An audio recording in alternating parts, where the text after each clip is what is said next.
Well, good morning, everybody, and welcome to another week of Lesbian Lives live streamed. I'm really happy to have you with us again. My name is Elise Chenier.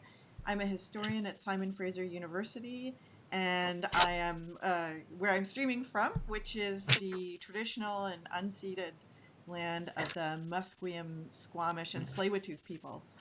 And I wanted to tell you that there's a show that I follow called Media Indigena, and they just did a really great program on focusing on a study that was done out of the U.S. on land theft and the enrichment of universities, and how the entire university and system and research is sort of built on that history of colonialism and land theft.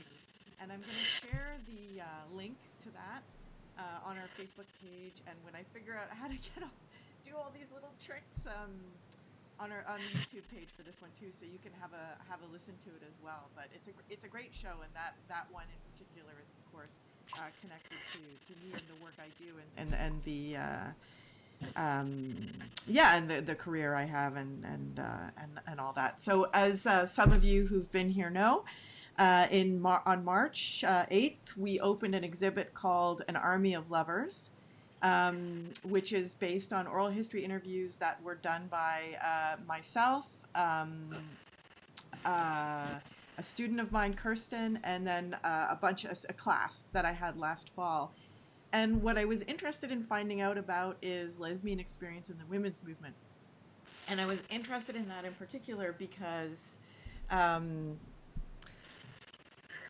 in last year, 2019, was the 50th anniversary of the partial decriminalization of same-sex sex, and here in Canada, and it was really a big deal. There was a lot of celebration, media attention around that, but it tended, as these things do, it tended toward the white male experience, and I knew as a historian that lesbian energy, if I can use that term, went into the women's movement, partly because of sexism they experienced in the gay rights movement, gay liberation movement, but also because, as a lot of women said, like, it's not until I get equality as a woman that really, I mean, that's just equal to, if not even more important than my issues that I experienced, discrimination I experienced as a lesbian.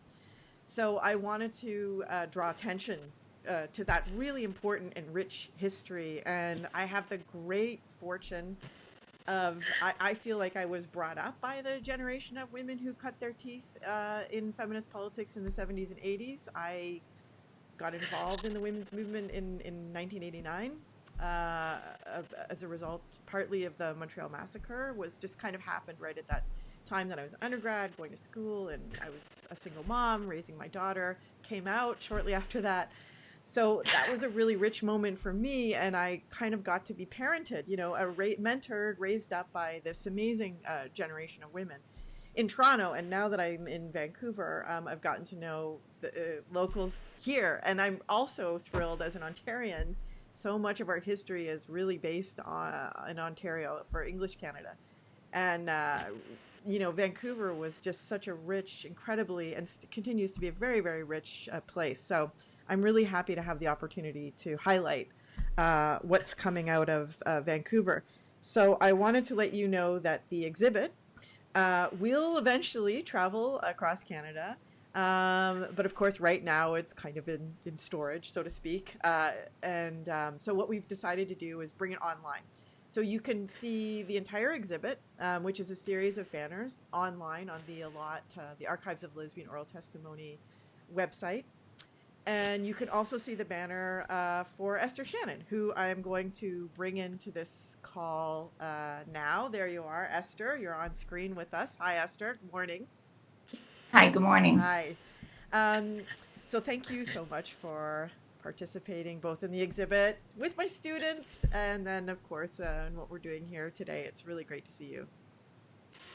Great to see you, Elise, and the whole my participation in the whole process was unforgettable to me. It opened up and helped me remember so much of what we did and how important that was for what's happening now.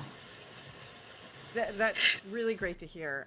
I always feel like people are doing me such a favor by helping me out with my students, but everybody's feedback has been so positive, and the benefits have really flown both ways. And I know Ciara, who interviewed you, it just was transformative for her. And the interview that Ciara did, an edited version, is available on the Alot Archives website, and I really encourage people to go listen to it. She did an amazing job, and she put a great soundtrack in, and just really sharp editing. So I really encourage people to check out the full interview. But we're just gonna get a little taste of that here today in our conversation. Now, you're originally from Cape Breton, and I learned in my interview, in listening to the interview Ciara did with you, that Cape Bretoners call themselves Capers.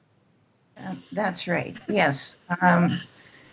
I'm not sure if being from away you're allowed to use that word, but Ah, we'll give you the permission oh, okay.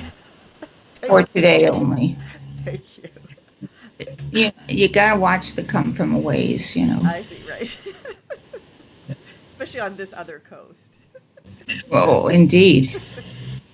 There's nowhere else you could live if you wanted to have somewhat of a replica of living on the Atlantic Ocean off Cape Breton Island. Yeah. Yeah, it's I've been to Cape Breton and it is stunningly beautiful. It is really a beautiful place. Okay, well, I thought I would just start by asking you, what came first, feminism or lesbianism? Can you talk a little bit about Um, your journey? yeah, feminism came first, but it was a feminism in isolation, I would say. It came to me by accident because I was a reader. And one day in Halifax, actually, when we're all reading things like Soul on Ice and Steal This Book, I came across a book that was called Up Against the Wall, Mother. Of course, that sounded very charming. I opened it up, and it was an anthology of feminist writing. I bought the book and was transfixed. That was my original click, as we used to say in those days. I was living in a collective house with a bunch of pseudo hippies, and we were all keen on the literature that was coming out of the American left. But when I tried to interest them in Up Against the Wall, Mother, they were not interested in feminism. They did, like me, they really didn't know anything about it, but they knew they didn't want to hear about it. Huh. So, and they weren't nasty. It just did not snare their interest. So, from that point, for a few years, until I was single then and I was not a mom, for until about 1974, I explored feminism on my own. I read the first issue of Ms., for example, and read a number of other books. Sisterhood is Powerful is one I remember that were recommended in Ms.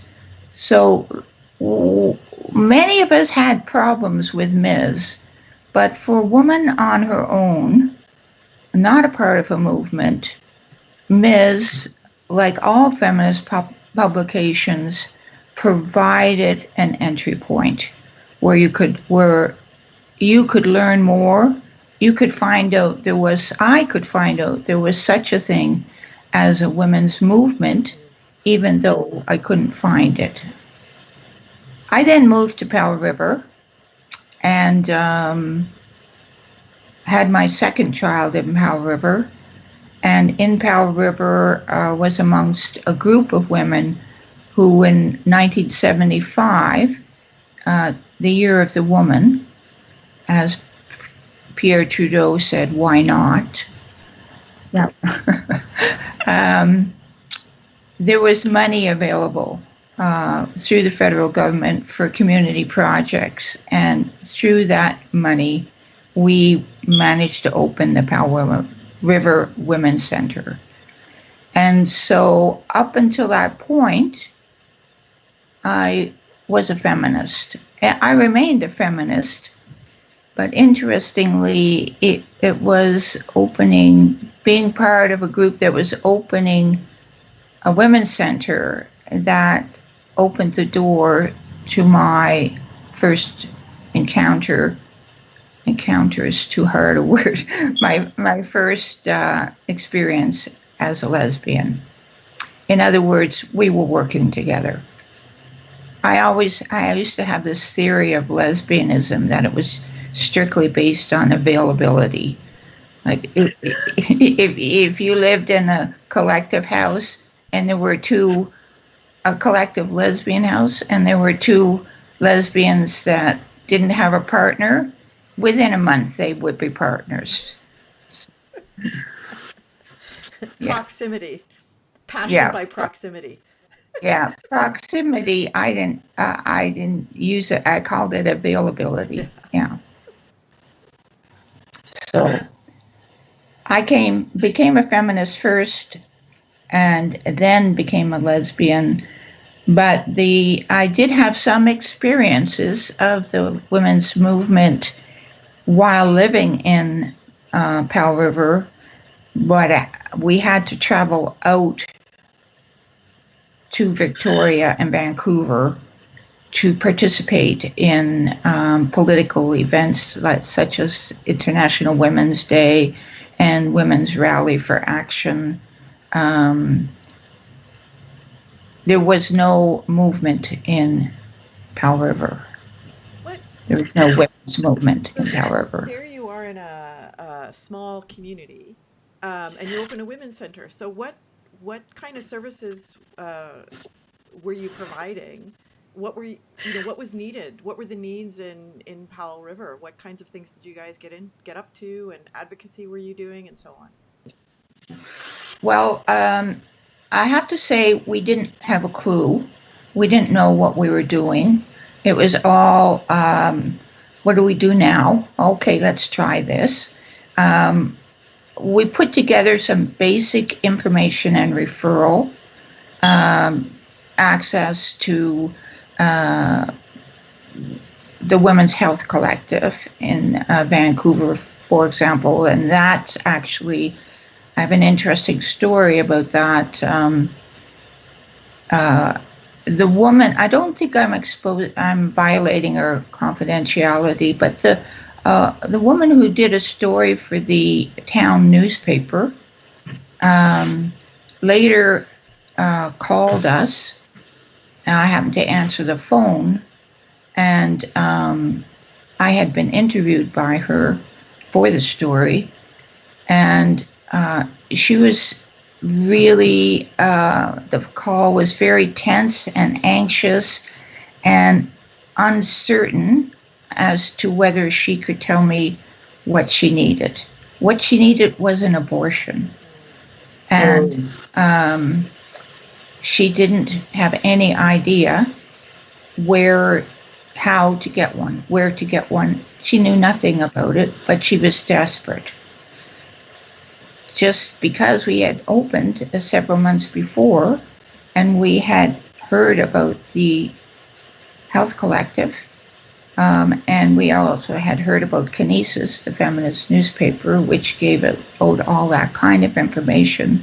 I was able to tell her about the Women's Health Collective having a referral service for abortion, doctors who would do abortion.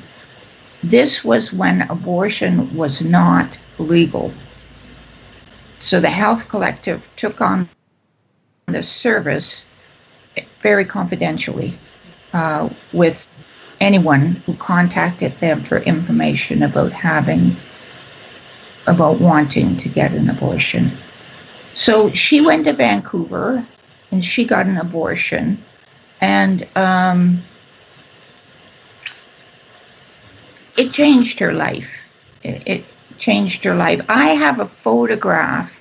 We later on, the Women's Center later on held a women's festival. And I have a photograph in my family album that she took of myself and my daughter, Sarah. And she said to me when she gave it to me, it's a full 8.5 by 11 photo, that was the least she could do for me in appreciation of how I had helped her. So she didn't really have to do anything, but that was a moment that she saw that she wanted to take the picture the picture of us at the Women's Festival, the first Women's Festival, of course, on the Sunshine Coast. So we had some firsts that we created all on our own.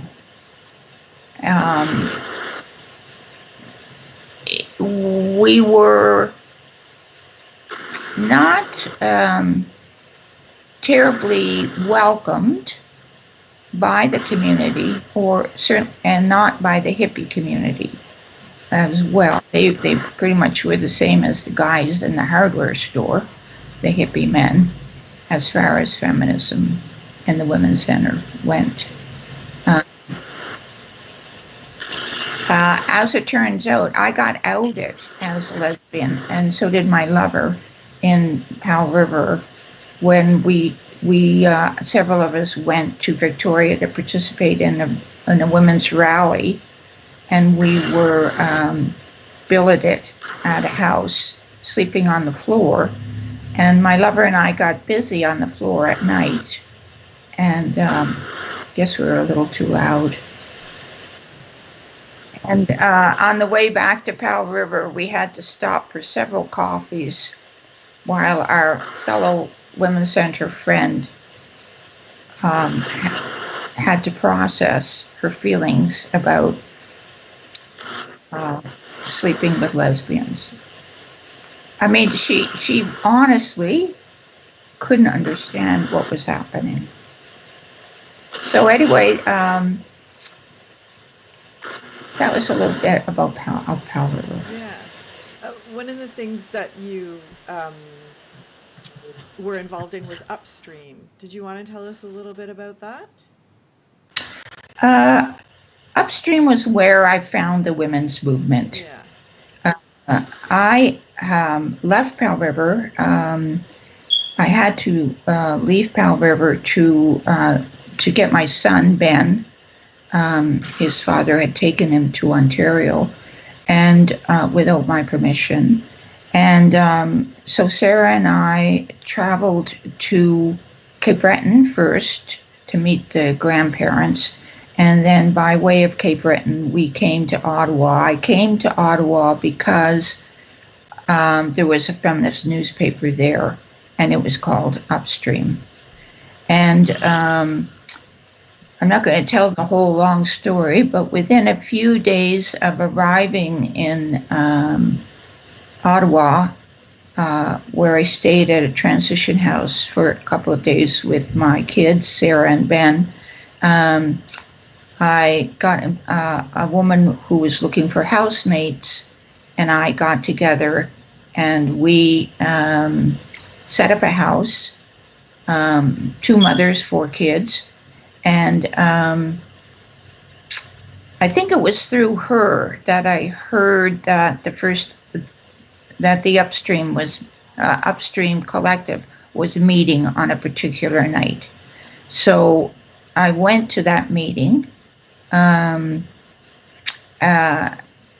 it was in an office building off Laurier Street, if anybody knows Ottawa, and walked into a room, small room, because we were always starting off in small rooms, the women's movement.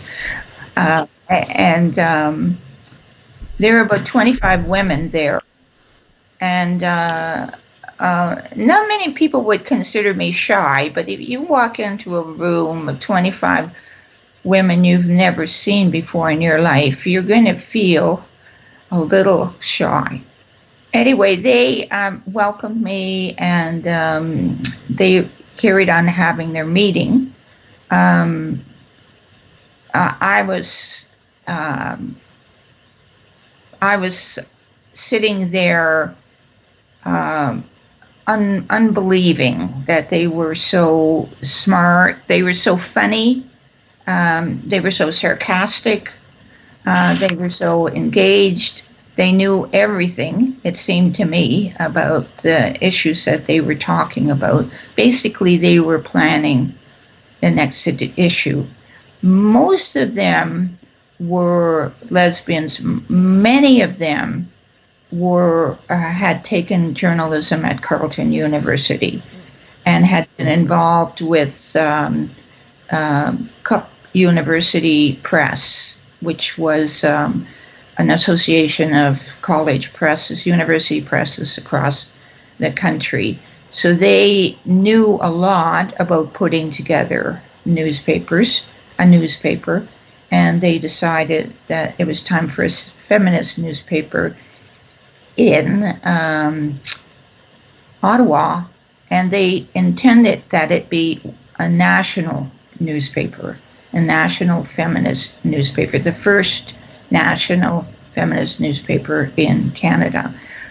Of course, it was entirely volunteer run. We might have gotten the odd grant. I don't really recall getting grants to run the newspaper. Anyway, that meeting was the beginning for me. I still remember the only thing I said in the whole meeting was, I will do anything as long as you let me hang around. And that everybody laughed at that, which I was very serious about it, but I appreciated the laughter. Anyway, after the meeting, we went to have chips and beer at a nearby restaurant. And the whole discussion at the meeting just carried on.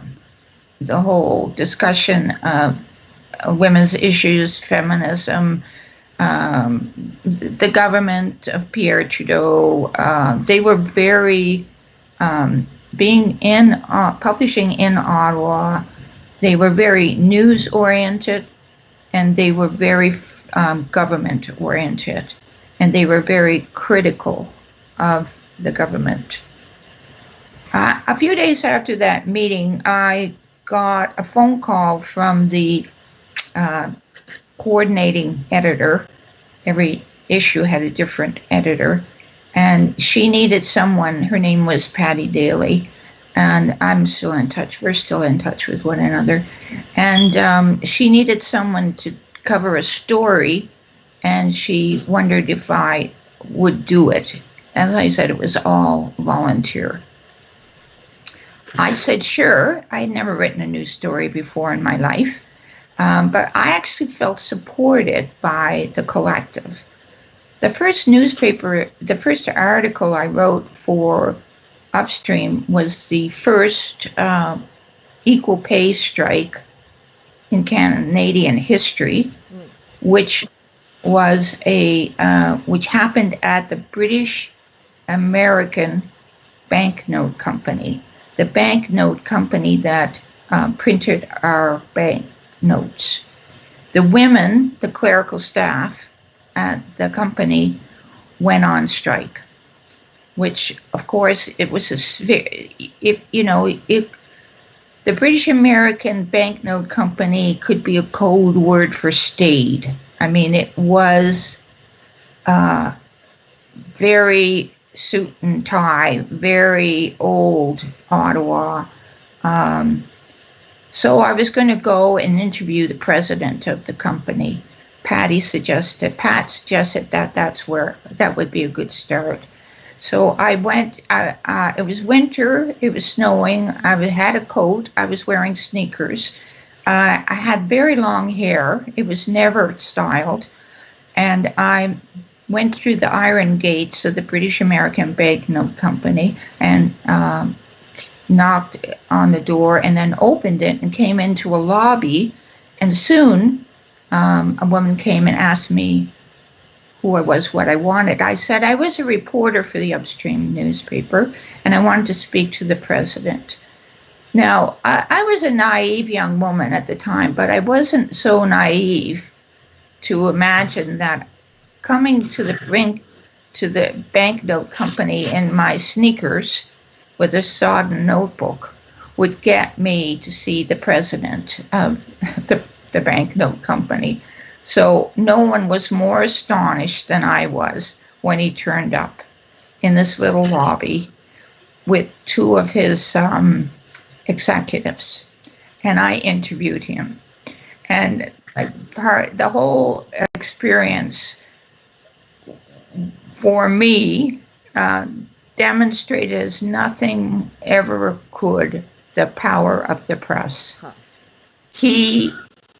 They were under a lot of pressure because of the strike and because it was women. He could not afford to ignore any press outlet.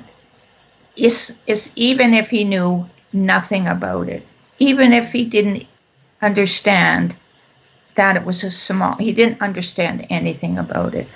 So we had a pleasant interview. He was very pleasant, and I wasn't very aggressive. I got more aggressive with banknote company presidents later on. And we finished up, and then I went around and interviewed the women who were picketing.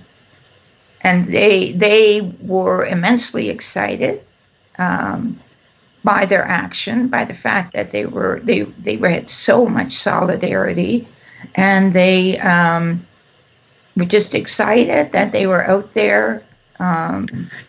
They were convinced that they were going to win. They gave a great interview. Later on, somebody went up and took their photo. Somebody from the paper went up and took their photo. So that was my first story. Yeah.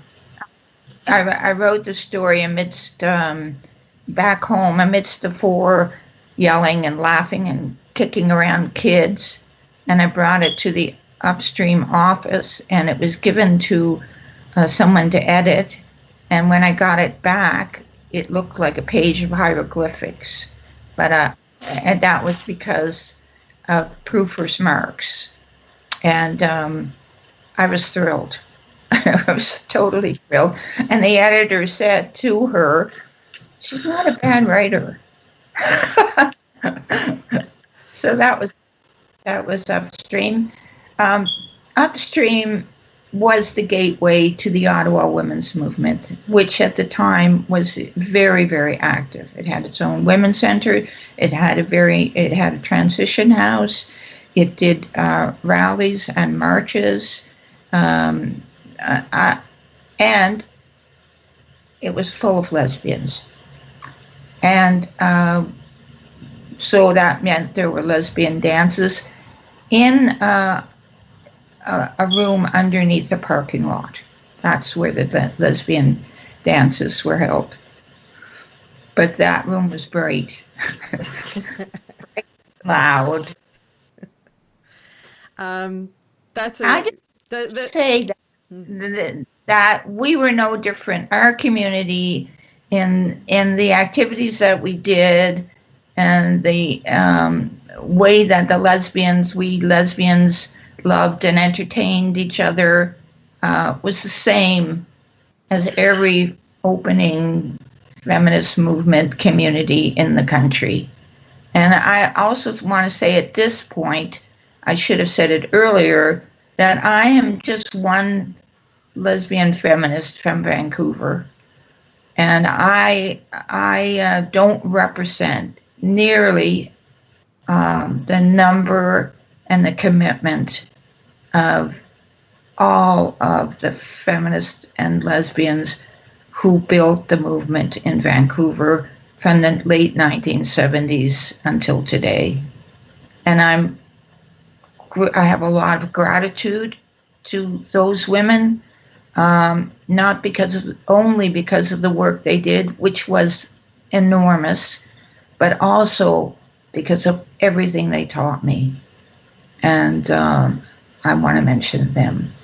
They're not here, but they are here. They are here. Yeah, I'm glad you mentioned that. And maybe I'll just say really quickly, if I can do a little bit of uh, I will get adept at switching out, but here I'm showing folks now the banner, and the graphic designer who created this banner, this graphic that we have at the bottom here.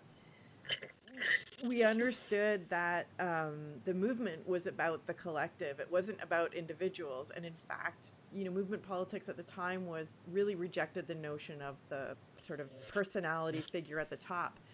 But the exhibit that we were creating was, so this is Esther's banner here that I've put up, and you know, it was focusing on the individual. So we wanted the graphic designer, we gave her this challenge, which is, you know, how do you represent the fact that it's really about a movement?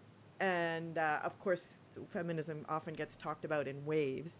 So she took that idea and she created this at the bottom of the banner, that flowing image goes across through the whole exhibit to exactly make that point that Esther has just made, is that these are individual stories out of this broader movement. And the thing that I love about oral history, and the thing I feel more and more, is that the story of the individual experience, just like the one you've just told us about, you know, going to Ottawa and that everything that happened there, and then this encounter you have in the lobby of the printing company, you know, banknote printing company, like it just illuminates your youthfulness, your you know, like, and I know you're interested in issues around class and economics and the strike and all of that.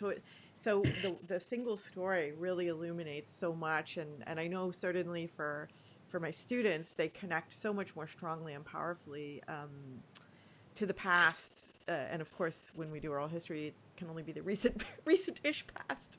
But anyhow, yeah. So I appreciate you mentioning being part of the movement. I'm just going to also put up on the screen here, I did a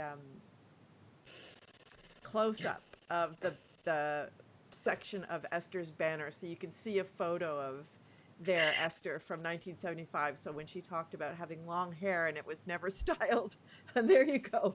You can see Esther really working the 1970s vibe in that in that photo. Um, and a photo of a protest at the legislature there. Okay, I'm gonna come back now to the regular screen. Okay, here we go, and bring Esther back into the picture. So it's been a tough week for news coming out of Nova Scotia, and I wanted to just touch briefly on that, and I want to preface it by saying that Esther hasn't had a computer the past week, and so she's not. There may be new news that neither of us know, but I brought her up to speed a little bit before we started today on what's happened, and what's been disturbing to me. Especially, you know, I became a feminist, or like joined the movement. I think I was always a feminist, but kind of became involved in politics just right around the time of the Montreal Massacre. And what's been really astonishing to me is the lack of a gender analysis of what happened. And I was aware that the first person the murderer sought out was his ex-girlfriend. Now, the initial report that I read was in a very small local newspaper, and it said she had been murdered. And in fact, she wasn't murdered. She managed to escape. And from what I understand from yesterday's news, she helped provide the police with information that eventually led to his capture. But and of course, so many of the victims were women. So the signs were all there, and it's been deeply disturbing to a lot of us that the media has just not reported this. The RCMP has not, it seems, at least as of yesterday, was not providing any kind of comment on the gendered nature of this violence. And there has been a couple of stories that have come out. I think the first one was in Toronto's Now. A feminist wrote some commentary, and then I think there was something in the Star yesterday. But it's been commentary, and it's so disturbing to me that we could, you know, at this point in time, after everything I've seen, that's kind of disappeared again. And I guess it's a to be honest, a really depressing reminder that the fight, you never stop. Like, we've never won, you know, like you're never there, you know, like it just goes away. It seems to go away so quickly. So I don't know. Esther, you know, you have, what are your thoughts on this particular issue and subject, both the media reporting and then the violence itself? Well, about the violence, I recall reading just maybe 2-3 weeks ago that the transition house movement is overwhelmed with with the number of women who are seeking shelter, and that they literally are turning away across the country. Minimally 600 women a month are turned away from transition houses.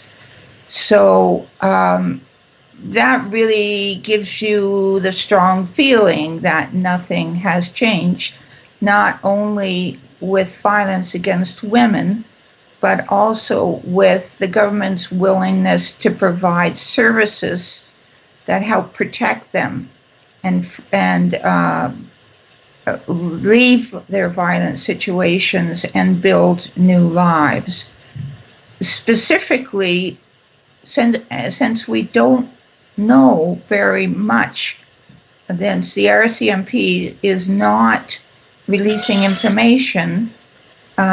It may have been reported, but you haven't said whether we knew whether the woman had reported the abuse to the RCMP, had gained a restraining order from the courts, which, by the way, is something every woman must do, but often, very, very often, they don't protect a woman.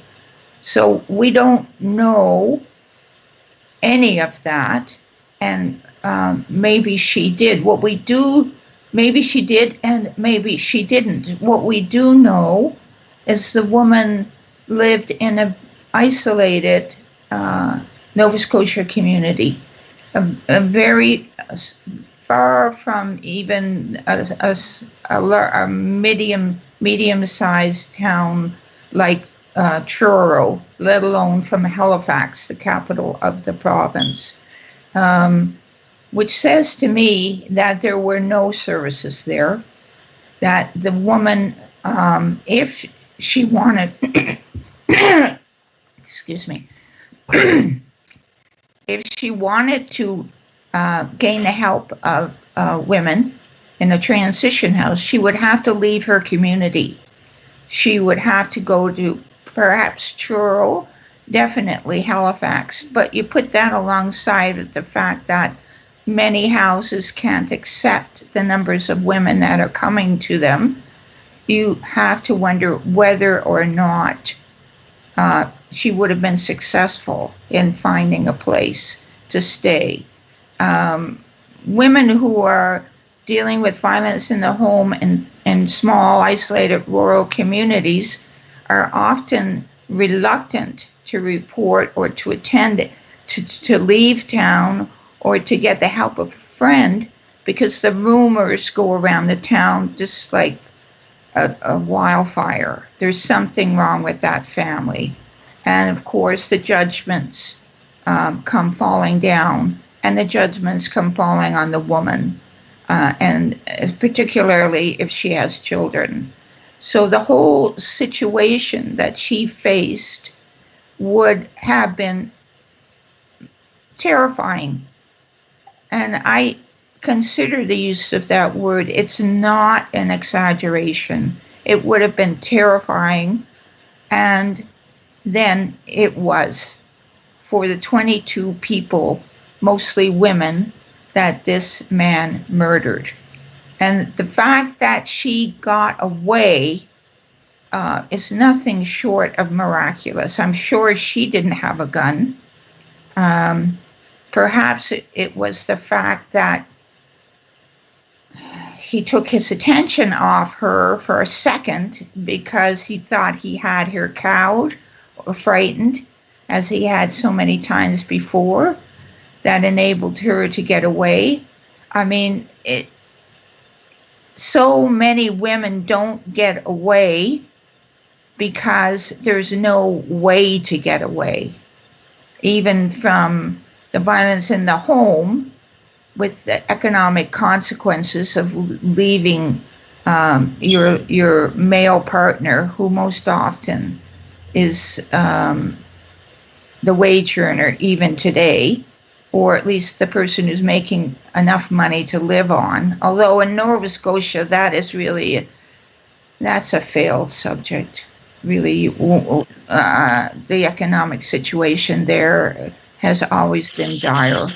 Slightly better on the mainland than it is in Cape Breton, but in a rural situation, as is the case across the whole entire country, the economic situation is really dire. So that plays into the level of services and women's ability to access the services. Now, as far as the media coverage, I would think that that's a national story right away. It may have been reported by a small paper, but within 24 hours, the major Nova Scotia newspapers, the Globe and Mail would have been there, the Toronto Star would have been there, CBC News would have been there. All of the media that we, quote unquote, depend on would have been there. And what the story of their not failing to recognize and report on the gendered nature of that violence reminds me, and this is striking, it reminds me of the Montreal Massacre, because there was a lot of initial debate about whether the murderer there killed women, what that had to do with anything. He was simply insane. They were simply available. And there was months and months of women, writing articles, writing letters to the editors, calling for a real understanding of what had happened at L'École Polytechnique. And now the exact same thing is happening in a murder spree that has made women its targets. And still, now, and I'm sorry, I'm going to get a bit lit up here, because the Globe and Mail alone, which was a paper that I read, I no longer read it. I read it for about 40 years. Pats itself on the back quite often on its coverage on violence against women. So if you are, and I'm relying on the information you've been able to obtain, if I am hearing that they are not reporting this as a news item as a news story that has gender implications, then it's beyond, well, it's sickening. It's shocking and it's sickening. And when we talk about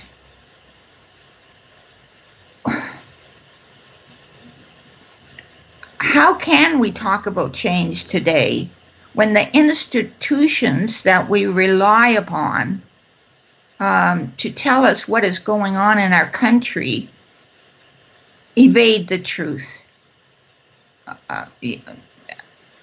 I'm overwhelmed, really. At least I'm overwhelmed. Yeah, and I want to say to people that are listening, if you've read anything you want to share, put it in the comments, whether you're on YouTube or Facebook. If you have any comment that you want to make or anything you want to say, I can see I can see anything you comment while we're talking. And if you have any questions for either one of us, pop them in there. But we are just coming to the end now. I meant to say that earlier, but anyways, I'll get the hang of this eventually. I'll get the hang of this by the time that things open up again. But yeah, one of there are just so many endless aspects to it, and so many things I want to say. Like the first thing I want to say is, for younger people, it might not be, why I think today the way queer politics is, or that identity space that we occupy, it's not obvious the connection between violence against women and lesbians, but lesbians were very very very much involved in as you were saying, Esther, like every aspect of the movement, including violence against women. And in fact, by the time I came out in the early 90s, that's when lesbians were making an argument that lesbians get battered, was the word that was being used a lot of the time, but abused by lesbian partners. And they had to make that argument because there was this assumption in the shelter movement that lesbian relationships weren't, their violence just simply wasn't possible because violence was something committed by men. So it's a complicated issue. Wasn't it not straightforward? But anyways, for lesbians, we're doing that kind of groundwork, and the shelter movement is so important. And so in talking about COVID, for example, there's a decent amount of coverage about people who lack shelter. But there hasn't been a lot of attention to, even though, feminists are talking about how women who are in violent relationships or with abusive partners, and children, what this moment of sheltering in place means for them. So there's that part of it. But the other part of it loops back to what you were saying before, and what so many of the women who were featured in the exhibit were involved in some fashion in newspapers, whether it's typesetting, writing, editing, reporting. And the lack of, it's, as you were mentioning earlier, the media is so important. Good journalism is so vital to elevating our attention, raising attention, asking the questions that need to be asked, framing the stories, right? So there's been a lot of criticism, and I'll share this because I know, Esther, you didn't see it, but the initial framing, and I think this was the Globe, was characterizing the murderer as a nice guy who he made dentures for free for a cancer patient, and he loved police. Because one of the things about that made this story deeply disturbing, but also complicated, was that he had a fake RCMP car and uniform.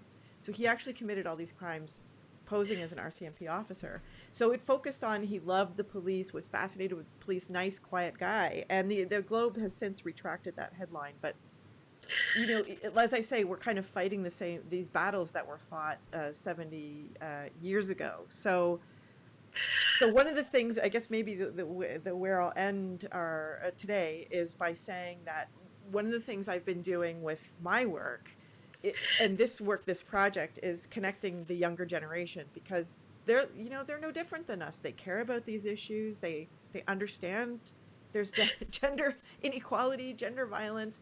And like you, they were, when you were young, looking for a pathway, right? How do I move forward? How do I do this work? Where do I intervene? And I think, what we can learn from your story is, like, you have to go out there and find out what's out there and join in. You have to join in, because there are people who are doing this kind of work. There are good media outlets out there. Like in BC, we have the Tyee, that does really good work, and they have feminist and intersectional perspectives and things like that. So, but I want to hand over the last comment to you, Esther, because I know there was a piece of writing, I think, that you wanted to share with us. Does that still feel right to do?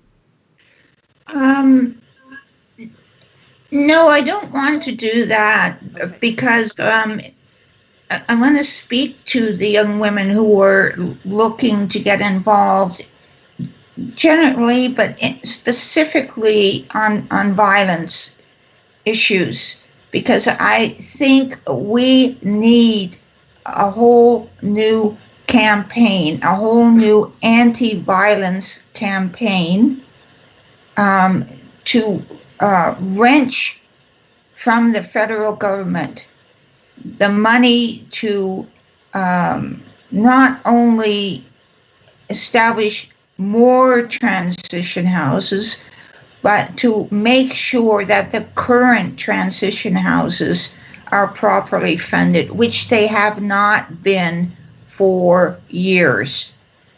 So if I was a young woman moved to action by this horror, I would get in touch with the BC Association of Transition Houses. They're now called End Violence, or maybe you can put out the proper link, Elise. Yes, ending violence. Mm-hmm. Yeah, because we need a campaign. We need a campaign that is fueled by younger, informed, and energetic women to make the government do what it should do and what it has not done, which is expand the services and talk to the RCMP about what the hell I think they are doing. When you said to me that he was a cop lover, the first thing that came into my mind was, okay, in this small community, does he know the RCMP officers? Was his wife going to report or not report because he had a relationship with them? Did the police himself think he was a good guy? Would they believe her? Hey, there's all kinds of things that come to mind about an abuser who loves the cops and who might have a relationship with them that makes a woman scared of reporting. I'm not saying that happened. I don't have that information, but it's worth looking into. And I hope that some journalist will dig into that story from that angle, as well as the whole gendered failure of the mainstream press. Thank you. Yeah, thank you, Esther. I guess what I want to say to everybody is, the same thing everybody's been saying throughout the kind of shelter in place, which is, reach out. It's important. These are hard stories, especially if we ourselves have experienced this kind of violence. This is really hard.